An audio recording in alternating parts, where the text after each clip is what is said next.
There is an old Zen story about a professor who comes to a Zen master and asks them to explain the way of Zen. The master begins quietly to pour a cup of tea. The teacup becomes full, but the master keeps calmly pouring. Tea begins to spill out onto the table, and still the master pours. Finally, the professor can't stand it anymore and asks, "Why are you pouring more tea when your cup is full?"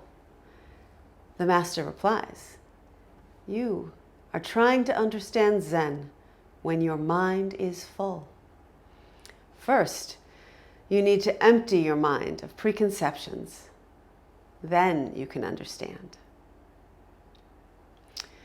Our first reading today was the familiar story of God's call to Isaiah. But I want to point out something to you in this reading, something that moves me in the story of Isaiah's response to God's call. It is not found in the first chapter of Isaiah, but in the 6th. The call is not the beginning of the story. Isaiah has already been God's prophet to Judah for years prior to this moment.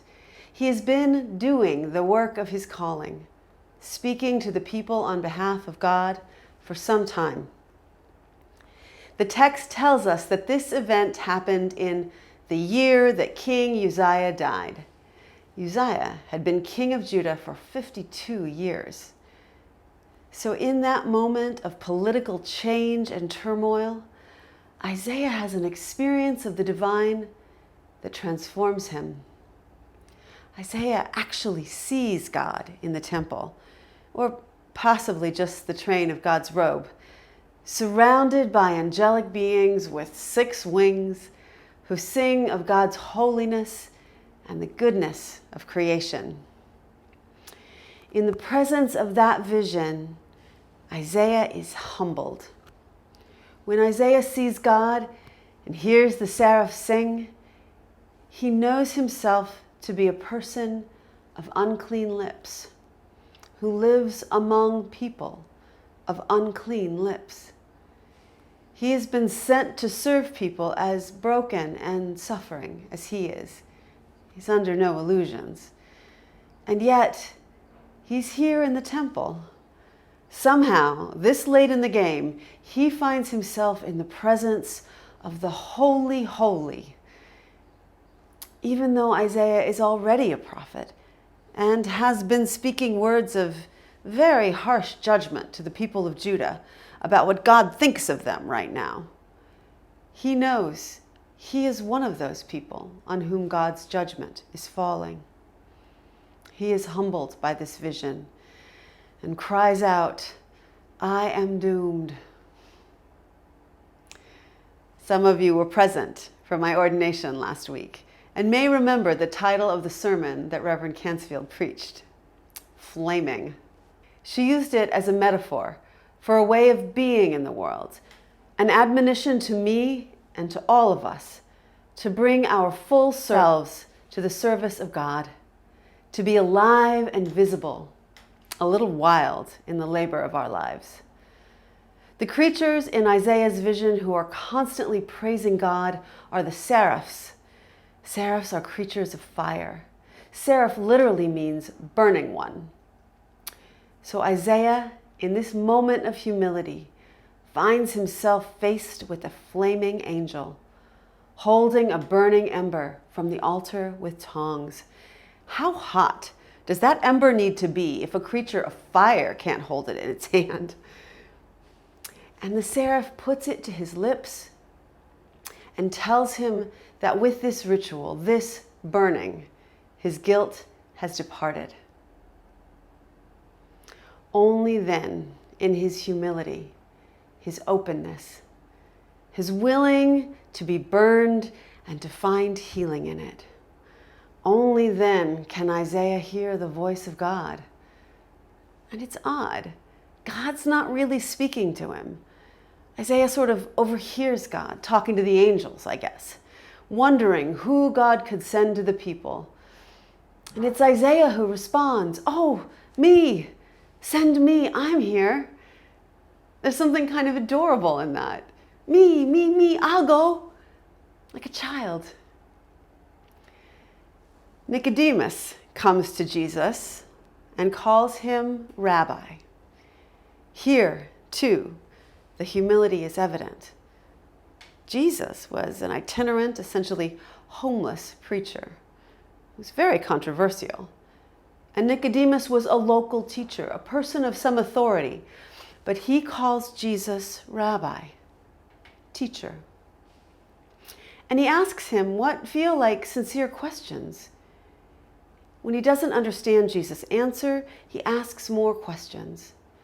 And what Jesus tells him, essentially, is that even though he's a grown person with education, experience, authority, he has to go back to being a child, even a newborn. You must be born again, says Jesus. Are you a teacher of Israel, and yet you don't know that you have to be humble, a child, curious and learning, not an expert? Like Isaiah, who had to be humbled and willing to be changed in order to hear the voice of God. So Jesus tells Nicodemus that he needs to be transformed, born in a new way, one that acknowledges all he doesn't know in order to see the realm of God. The evangelical Christianity of my childhood made a really big deal out of the experience of being born again. This conversation between Nicodemus and Jesus is often quoted, and I am 100% on board. But it seems to me that their understanding of being born again is that it is something that happens once, a once-in-a-lifetime conversion experience. Really, it becomes a badge of membership, doesn't it? Are you born again? But what if Jesus' answer to Nicodemus is the same one as the Zen masters to the professor? You are trying to live life as an expert. Your mind is full. There's no room for new experience, new perspective.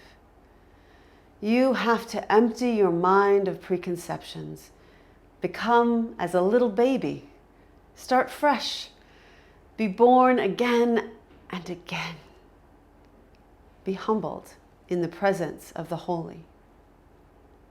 Jesus tells him and tells us that the wind blows where it chooses, and you hear the sound of it, but you do not know where it comes from or where it goes. There is so much we don't know. How would it be if we remembered that? What if we didn't assume we know the people we love? Could we look at them with fresh eyes? Really listen to them? What if we didn't believe that we were experts in our work, even if it's our calling, even if we've been doing this for a long time? What if we approached the work every day as a student, open, learning? What if we approach the divine in this way? Today is Trinity Sunday, after all, and the doctrine of the Trinity is a great place to come with a sense of mystery, of not knowing. God in three shapes, more.